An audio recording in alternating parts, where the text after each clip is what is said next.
මෙහි නිව්සීලන්ඩ් වල තියෙනවා ඉන්දියන් පැපටා ටොයි කියලා.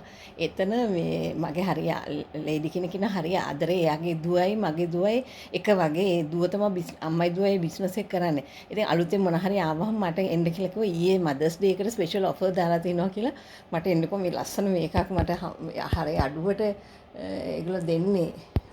මේ දැන් දුවේ ග්‍රැජුවේෂන් එක තියෙනවනේ. ඒකට අඳින්න මේක මට දුන්න මේක ලස්සන ෆ්‍රොක් එක වගේ එකක්. තියෙනවා මේ පේන ඒක හරි ලස්සනයි. මේ මදර්ස් ඩේ එකට ස්පෙෂල් දාලා තිබුණා මට හරි අඩුවට දුන්නේ ඒක. ලස්සනයි නේ ඒක. තව සාරීස් දෙකක් ගත්තා මම. ඔරෙන්ජ් කලර් එකකුයි ග්‍රීනිෂ් කලර් එකකුයි. එයා දන්නවා මං ලස්සනට 60 මහ ගන්නවා කියලා. ලස්සනයි. ඇඳුම් ෂෝක් ඒවා තියෙනවා. හරි අඩුවට මට දෙන්නේ ඉතින්. හරි ආදරණීයයි ලේඩි. මට කොහාට ගැලපෙනවා මේක අර අපි අම්මලානේ මේ කැතයිනේ ඇඟ පේන්නවට මම ආස නැහැ.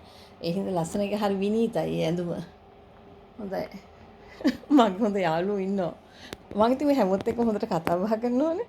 ඉතින් මේ ඒ හින්දා ලස්සනයි ඒකනේ හරිම ආසයි අර මුල් ඇඳුම් වගේ. හරි එහෙනම් හැමෝටම ජය වේවා.